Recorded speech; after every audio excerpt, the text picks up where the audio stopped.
제가 좋아하는 시인 정호승 시인의 시 가운데 수선화에게라는 시가 있습니다. 울지 마라. 외로우니까 사람이다. 살아간다는 것은 외로움을 견디는 일이다. 공연이 오지 않는 전화를 기다리지 마라. 눈이 오면 눈길을 걸어가고 비가 오면 빗길을 걸어가라. 갈대 숲에서 가슴 검은 도요새도 너를 보고 있다. 가끔은 하느님도 외로워서 눈물을 흘리신다. 새들이 나뭇가지에 앉아 있는 것도 외로움 때문이고, 네가 물가에 앉아 있는 것도 외로움 때문이고, 산 그림자도 외로워서 하늘에 하루에 한 번씩 마을로 내려온다. 종소리도 외로워서 울려 퍼진다. 아이들이 학교에서 같이 어울려 잘 지내야 되는데 왕따 당하는 걸 제일 두려워한다고 그래요. 그런 말들이 많이 있더라고요. 진따, 전따, 은따, 은근히 따돌리는 이런 집단 따돌림 때문에 어려움을 겪는 아이들과 그 가정도 있습니다. 이 외로움을 우리가 꼭 피해야 되는 것처럼 생각하는 경우가 많이 있어요. 그래서 그냥 습관적으로 라디오를 켜놓고 집에만 들어가면 텔레비전부터 켜고 또 오지도 않는 전화를 계속 만지작거리고 스마트폰 안에서 여기저기 돌아다니고, 요새는 페북, 트위터, 유튜브, 인터넷 공간에 끊임없이 다니면서 어떤 모임을 또 밖에 만들어 가지고 시간을 죽이는 그런 일들이 많이 있습니다. 막상 많은 자유가 주어졌는데도 그 자유를 더 요긴하게 사용하지 못하고, 휴가도 쉬지를 못하고, 또 방학인데도 그 시간을 어떻게 보내야 될지 알지 못하는 아이들이 있습니다. 그래서 외로움, 조급함, 불안함이 우리에게서 떠나지 않는 그런 경우가 많습니다. 그래서 어떻게 하든지 외로운 걸 피하려고 일로 피하고, 또 바쁜 일을 만들어 가지고 다니고, 또 무슨 게임이나 이런 심지어 종교 행사로도 우리가 빠져드는 경우가 많이 있습니다. 왜 외로운가? 의미 있는 관계가 상실되어 있기 때문에 외로운 것입니다. 의미 있는 관계를 맺지 못하면 아무리 많은 물질을 가지고 있어도, 아무리 많은 성취를 했어도, 아무리 많은 사람과 함께 지내도 외롭습니다. 그래서 전도서에는 헛되고 헛되며 헛되고 헛되니 모든 것이 헛되도다 그랬습니다. 그래서 그 외로움을 치유하는 길은 의미 있는 관계를 가져가야 됩니다. 근데 무엇보다 먼저 자기 자신과의 그 화해가 이루어져야 되고, 자신과의 의미 있는 관계를 성립을 해야 되고, 그 다음에 다른 사람들과의 그 관계를 나누어 가야 건강한 그런 인간관계를 만들어 갈 수 있고 의미 있는 삶을 살아갈 수가 있습니다. 그래서 때때로 우리는 혼자 있는 시간이 필요합니다. 사실 혼자 있는다고 하지만은 진짜 혼자가 아니라, 그 혼자 있을 때 하나님과 함께 있게 됩니다.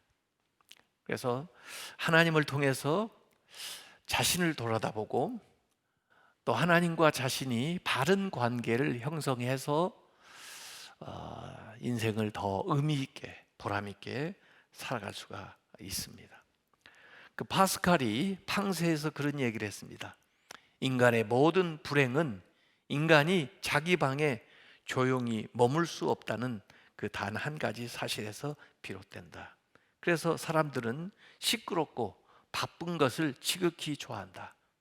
그래서 감옥은 그토록 끔찍한 형벌이다. 실제로 행복이란 바쁜 데 있지 않고 오직 안식에 있다 그랬습니다. 사실 우리가 하늘나라에 가게 되면 영원한 안식에 들어가는 거죠. 그래서 우리의 그 외로움을 잘 가꾸어서 홀로 있는 시간으로 나아가야 됩니다.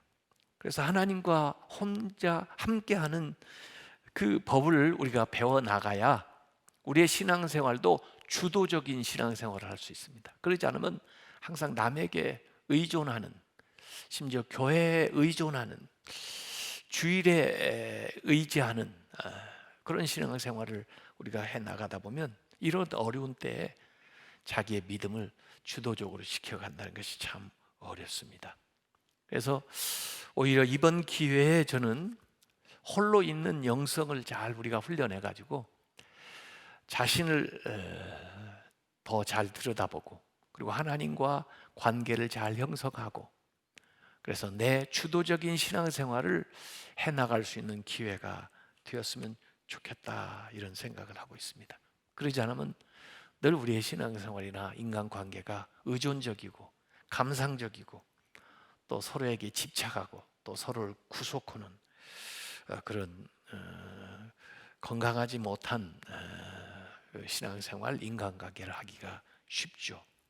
이 고슴도치 딜레마라는 게 있습니다. 고슴도치가 가시가 있잖아요.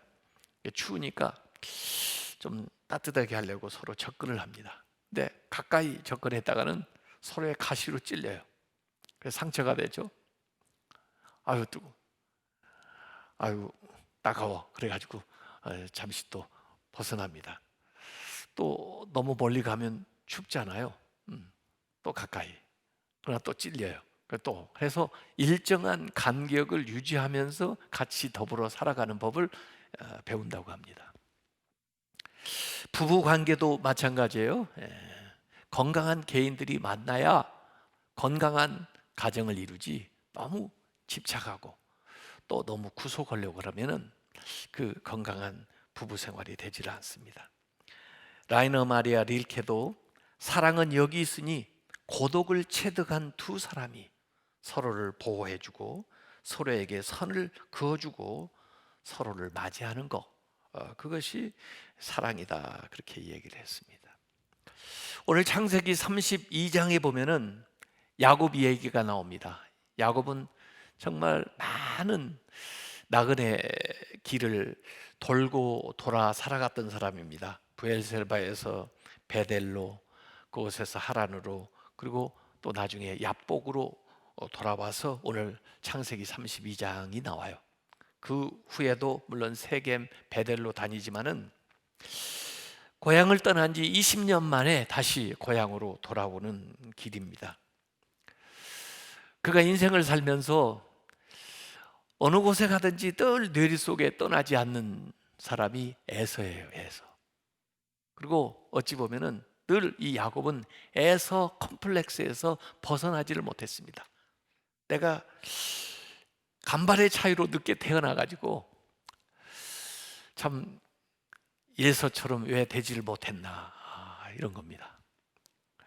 그래서 어떻게든지 에서하고 경쟁을 해서 이겨보려고 하고, 실제로 에서를 이긴 생활을 한 것처럼 되고, 또 혼자 갔지만은 그 사랑하는 사람들을 자기 아내로 삼고, 또 자기의 조상들보다 더 많은 자식을 두게 되고, 또 사업도 잘 돼서 많은 재산을 갖게 됐지만 그래도 마음에 만족함이 없어요.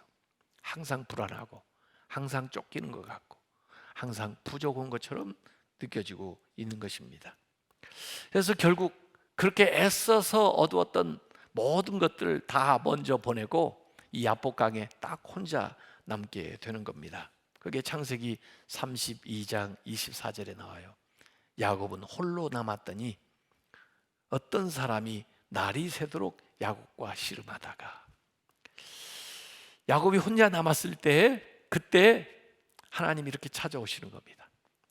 사실 그때만 하나님이 찾아오는 게 아니라 항상 찾아오시겠지만, 야곱이 항상 일에 바쁘고 사람에 바쁘고 자기가 하고자 하는 그 일들에 몰두하면서 하나님을 1대1로 이렇게 대면할 기회가 별로 없었던 거예요.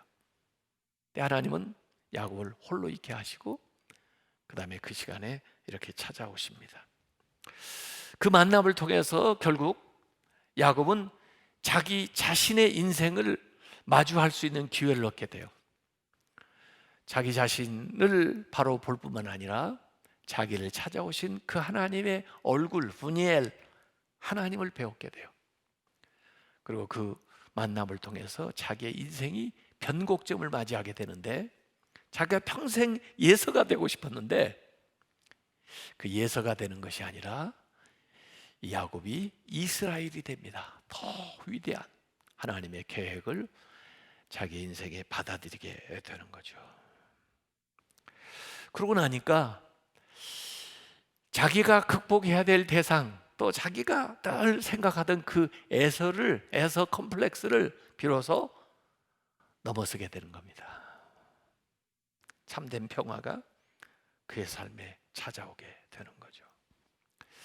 그래서 인생의 어떤 과거의 많은 순간들보다 이 야복강에서 홀로 있고 그리고 하나님을 대면하는 그 사건을 통해서 그 인생이 더 놀랍게 위대하게 달라지게 되는 겁니다. 물론 돌이켜 보면은 창세기 28장에도 고향에서 떠날 때 그 루스라는 땅에서 혼자 자다가 하늘문이 열리고 하늘에서 사닥다리가 내려오고 천사가 오르락 내리락 하는 경험을 해요. 그때도 혼자 있을 때 하나님이 찾아오시는 경험을 해요. 그래서 그 루스를 이름을 베델, 하나님의 집이라고 그렇게 바꿔놓고 거기서 하나님의 임재하심, 내가 너와 함께 하겠다, 내가 너를 지켜주겠다, 보호하심, 내가 너를 인도하겠다, 인도하심을 여기 경험을 하게 되는 거죠. 그래서 성경의 위대한 사람들을 다 보면은 인생 어느 순간에 혼자 있는 경험을 합니다. 그 홀로 있는 그 시간에 하나님을 만나고 자신을 바로 발견하는 그런 경험을 해요. 요셉 같은 분도 그랬고, 모세 같은 분도 그랬고, 다윗 같은 분도 그랬고, 엘리야 같은 분도 그랬고, 세례 요한, 바울 같은 분들이 다 그랬습니다. 이스라엘이 이집트에서 이렇게 출애굽해가지고 처음 만난 것은 광야였습니다. 광야. 이 광야에서 집단적으로 홀로 있음을 경험을 하는 겁니다. 이스라엘이 가나안에 들어가기 전에 이 광야, 홀로 있는 시간을 경험을 하게 되는 거죠. 그 광야에서 자신을 발견하고 그 광야에서 하나님을 경험을 하는 겁니다. 이 별을, 하늘에 있는 별 말이에요. 이 도시에서도 물론 하늘을 볼 수가 있지만은 밤에 별이 잘 안 보여요. 스모그가 껴서 그런지. 그런데 광야에 가보면 저는 하늘에 그렇게 별이 많은 걸 시내산에 가서 봤을 때 놀랐습니다. 같은 하늘인데 그 캄캄한 그 시내산에 올라가 가지고 하늘을 쳐다보니까 얼마나 별이 그렇게 많은지 말이에요. 보이지 않는 것들이 이 광야에서는 보입니다. 그래서 일부러 과거의 영성의 대가들은 사막으로 광야로 나갔습니다. 그래서 홀로 있는 시간을 가졌어요. 그러다 보니까 이전에 보지 못하던 세상이 펼쳐지고 보이기 시작하고 음성이 들리기 시작하고 또 자신을 보게 되고 달라지는 것입니다. 헨리 데이비드 소로우는 월드이라는 책에서 하나님은 홀로 존재하나 악마는 결코 혼자 있는 법이 없다. 많은 패거리들과 대군을 이루고 있다. 토마스 머튼이라는 영성가는 고독은 자신 속에 갇혀 있는 것이 아니라 진정한 인간이 되는 길이다 그랬습니다. 광야에서는 사실은 그렇게 필요한 것이 많지가 않습니다. 단순해요. 덮을 수 있는 것, 입을 수 있는 것, 마실 수 있는 것, 그늘 이런 정도 있으면 견뎌냅니다. 오히려 광야길을 가는 사람에게 뭐 여러 가지 물건들을 잔뜩 짊어주면은 아마 짐만 됩니다. 예. 광야에 갈 때는 아주 필요한 단순한 거. 예. 그래서 광야에 가면 내가 가진 것이 너무 많았구나 하는 것을 깨닫게 돼요. 도시에 살게 되면 내가 가진 것이 너무 적구나 하는 것을 알려주지만, 광야에 가면은 내가 누리고 있는 것이 얼마나 많았던가 하는 것을 알게 돼요. 우리가 지금 혼자 있게 되니까, 교회에도 나올 수 없는 환경이 있게 되니까 이전에 누렸던 것들이 얼마나 귀하고 아름답고 과분한 것이었던가 하는 것을 새삼 깨닫게 됩니다. 저는 가끔 페이스북이 1년 전, 2년 전, 3년 전에 올려놓았던 것을 저한테 이렇게 보여주는데, 주로 집회 사진들인데, 막 몇천 명 막 모였던 그 집회들, 지금 보면 꿈만 같아요. 어떻게 이런 게 가능할 수 있을까? 앞으로 이런 일이 가능할까? 이런 생각이 들 정도입니다. 어쨌든 이 광야, 혼자 있는 경험이 우리를 새롭게 비춰간다는 것입니다. 그래서 이스라엘은 유독 그 사람 사는 성읍하고 가까이 광야가 많이 있어요. 시내 광야, 바란 광야, 마온 광야, 유대 광야. 이 광야가 성읍하고 인접해 있어요. 잠깐만 나가면 광야고, 잠깐 들어오면 사는 성읍이에요. 그걸 왕래하면서 영성을 키워 나가는 거죠. 그래서 성경에 나오는 인물들, 엘리야 같은 인물을 보세요. 그분도 이 아합에게 임할 심판에 대한 것을 선포한 다음에는 바로 그리시네로 갑니다. 그리시네에서 말라가는 시냇물을 바라보면서 까마귀가 물어다주는 음식을 먹으면서 혼자 견디는 거예요. 근데 그 혼자 있는 시간을 통해서 깨달아야 될 것, 훈련받아야 될 것, 배워야 될 모든 것들을 총망라해서 그 짧은 시간에 체득하게 되는 것입니다. 그래서 나중에 나왔을 때는 기도할 때 하늘에서 갈멜산에 불이 내리는 놀라운 역사가 일어나는 거예요. 그래서 이 혼자 있는 시간을 우리가 잘 지켜서 정말 하나님 앞에 더욱 신실한 일꾼이 되어가는 시간을 만들면 얼마나 좋겠나. 나중에 엘리야가 로뎀나무 아래, 그 동굴 아래에서 혼자 있으면서 아주 세미한 하나님의 음성까지도 들을 수 있는 그런 영적인 귀가 열리게 돼요. 그래서 예수님도 사역을 하시면서 중간중간에 특별히 이적을 행하고 사람들이 막 예수님에게 몰려올 때는 오히려 한적한 곳에 가셔서 혼자 기도하는 시간을 가지셨어요. 지난주에 그 제자들이 배 타고 갈 때 예수님은 마태복음 14장 23절에 오병이어 이적 이후에 기도하러 따로 산에 올라가서 저물매 거기 혼자 계시더라, 혼자 기도하시는 모습이 나옵니다. 귀신 들린 자 고쳐준 다음에도 마가복음 1장 35절에 보면 새벽 아직도 밝기 전에 예수께서 일어나 나가 한적한 곳으로 가사 거기서 기도하셨다 그랬어요. 한센시병 든 사람 고쳐준 다음에도 누가복음 5장 16절에 예수께서 물러가사 한적한 곳에서 기도하시더라 이렇게 나옵니다. 그래서 바울도 회심한 다음에 아라비아 사막에서 혼자 기도하고 또 영성을 키우는 그런 시간을 가졌고, 요한도 반모섬에 혼자 유배되어 있을 때 하늘 문이 열리고 하나님의 음성을 들으면서 그 말씀을 기록한 요한계시록을 교회에 전달하게 되는 것입니다. 그래서 현대 광야, 혼자 있는 것이 뭐냐? 저는 지금 이 코로나 상황이라고 보는 거죠. 지금 그래서 물리적 거리두기를 하고 있는데, 이때 정말 자신을 한번 돌아보고 이때 하나님과 더 깊이 있는 홀로 있음의 영성을 키워 나간다고 하면은 이 체험이 오히려 우리의 인생이나 신앙생활에 커다란 유익이 될 수가 있다, 이런 얘기입니다. 그래서 지금 우리가 공예배로 이렇게 모이지 못하지만은 가정이 다 교회가 돼버린 거예요. 가정 예배를 지금 드리고 있는 것입니다.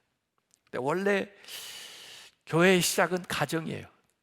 가정이 교회였고 교회가 가정이었습니다. 가정에서 가정 예배로부터 시작된 거예요. 모든 처음에 교회들이.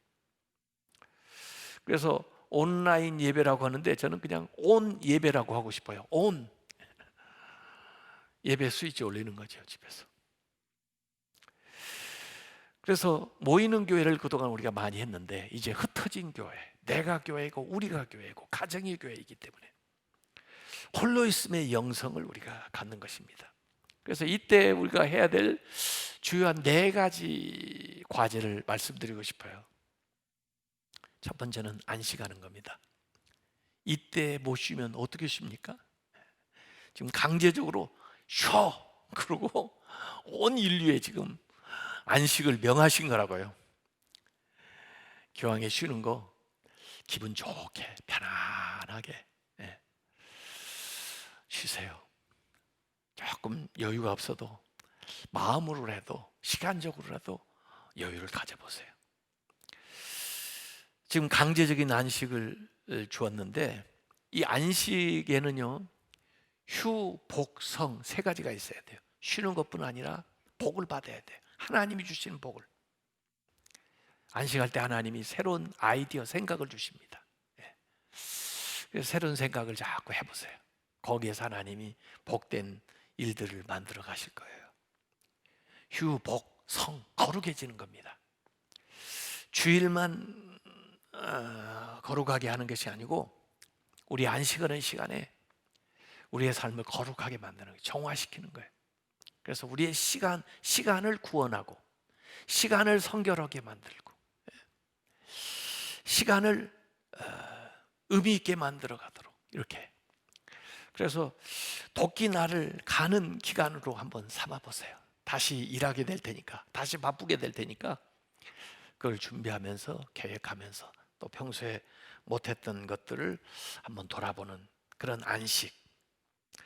이 안식은 하나님의 리듬을 잘 생각해 보면서 그 리듬에 맞춰서 하나님의 임재 안에 들어가서 하나님과 함께 발을 맞춰 가지고 우리의 영혼이 나아가는 것입니다. 이 안식하면서 뭘 해야 하냐면 우리는 침묵해야 됩니다. 침묵.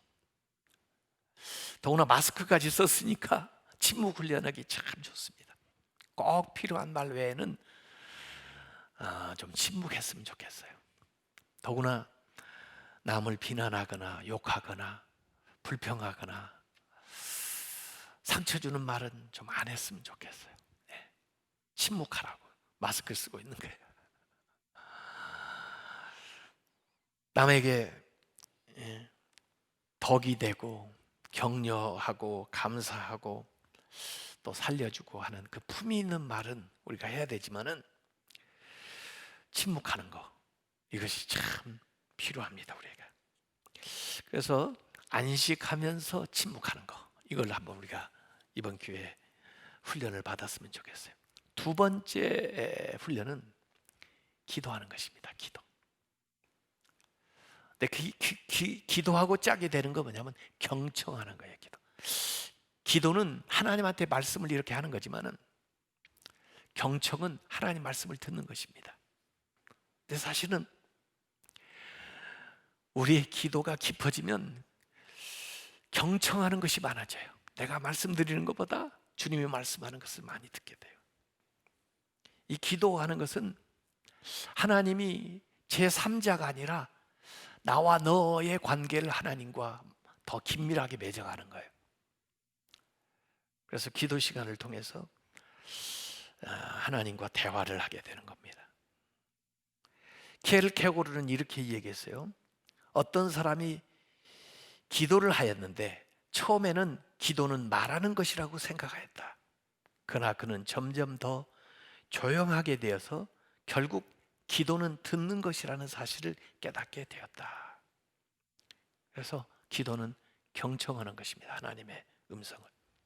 원래 그 순종이라고 하는 오베디언스라는 말은 오디오, 듣는다는 말에서 오는 거예요. 하나님의 말씀을 듣는 것이 순종입니다. 그 순종이 제사보다 낫다 그랬잖아요. 그래서 고요한 시간에 하나님의 음성이 들려요.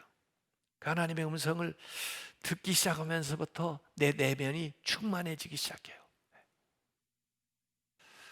그래서 요사이 이제 새벽 기도회 교회에 나와서 열심히 할 수 있는 그런 시간이 주어지지 않으니까 가정에서 골방에서 한번 시간을 정해가지고 하나님께 기도하는 겁니다.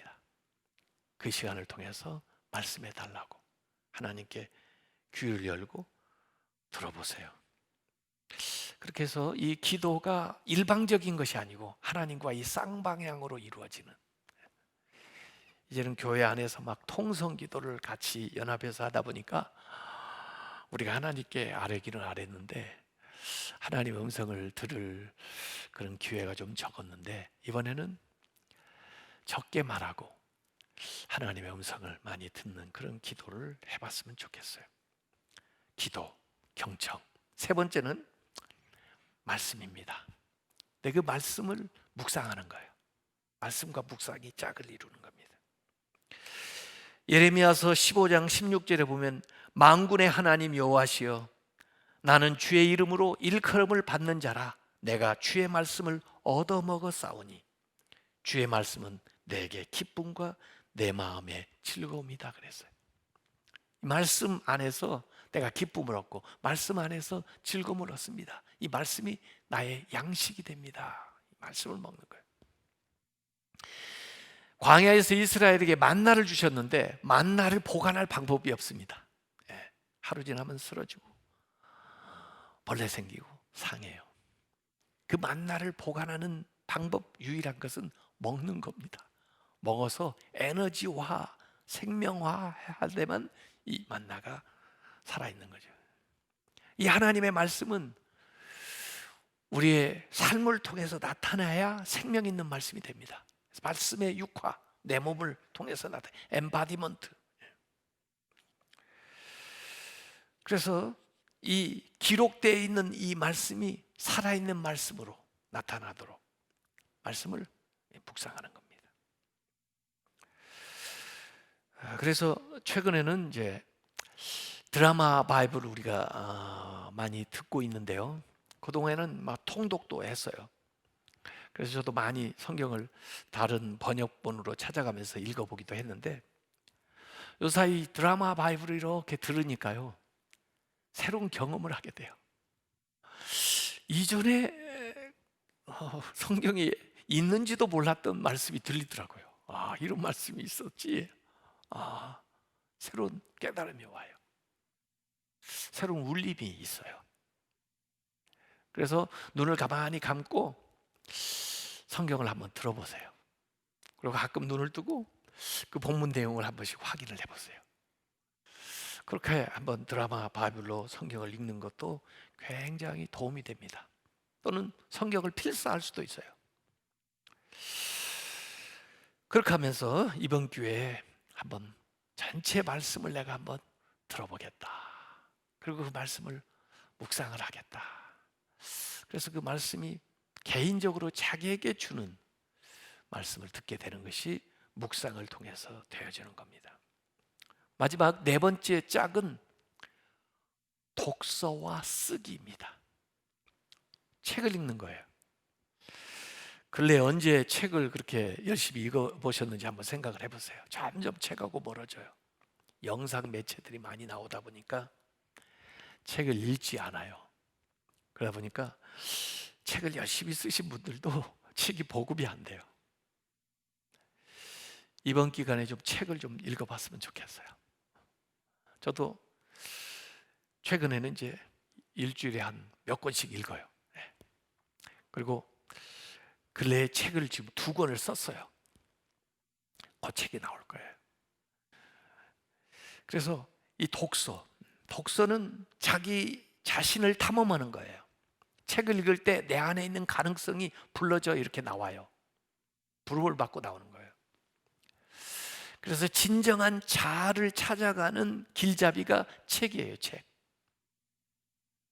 그래서 내 안에 있었던 많은 정보와 지식들이 책을 읽으면 체계화가 돼서 정돈이 돼가지고 필요한 때에 적절하게 이렇게 활용이 되고 또 불려져 나와서 활용할 수가 있게 되는 겁니다.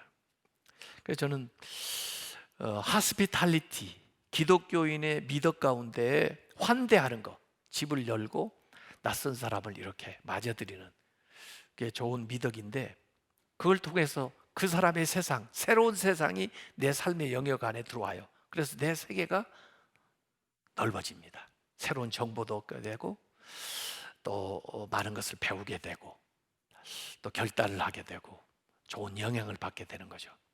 그래서 이 독서라는 것은 인식론적인 환대, 인식론적으로 내게 필요한 또 나에게 유익이 되는 그 자료를 찾아가지고 독서를 하게 되면은 그 세상이 나의 세상으로 들어와서 내 세계가 넓혀지게 됩니다. 내 세계가 확장되게 됩니다. 그래서 그동안 관심은 있으면서도 막상 시작하지 못했던 새로운 분야, 그 영역에 대한 책을 좀 구비하다가 그걸 한번 독서를 해볼 필요가 있어요. 시대가 얼마나 바뀌었습니까? 저는 지금 한 10년이 압축돼 가지고 지금 변하고 있다고 생각하고 있는 거예요. 한 10년에 걸쳐서 변해야 될 것을 지금 몇 달 내에 우리가 지금 경험하고 있어요. 이거 끝나고 나면 세상은 엄청 많이 달라졌을 거예요. 그래서 앞으로 어떻게 세상이 바뀌어질 건가? 그걸 미리 미래를 예측한 사람들이라든지 전망한 사람들이라든지 그런 자료들을 가져다가 지금 미리 읽어두는 거예요. 그러면서 이 변화 속에서 앞으로 달라진 세상에 어떻게 대처해 나갈 건가 하는 것들을 독서를 하는 겁니다. 그리고 쓰는 겁니다. 독서에서 얻어낸 정보를 이렇게 써서 보관을 할 뿐만 아니라 거기에서 자극을 받은, 영감을 받은 것들을 새롭게 한번 써보는 거예요. 그렇게 해서 나의 자원으로 활용하는 거. 또 성경을 읽었으면 영성 일기를 써보는 거예요. 묵상 일기를 한번 써보는 거예요.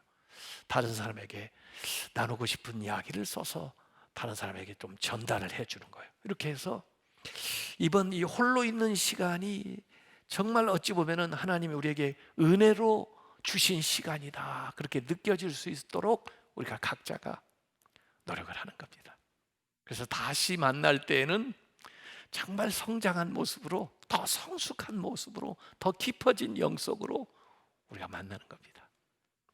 그러기 위해서 이 홀로 있는 시간을 안식하면서 침묵하는 그런 기회로 삼고요, 기도하면서 경청하는 시간으로 삼고요, 말씀을 읽으면서 묵상하는 시간을 삼고요, 독서를 하면서 쓰는 시간을 삼아보세요.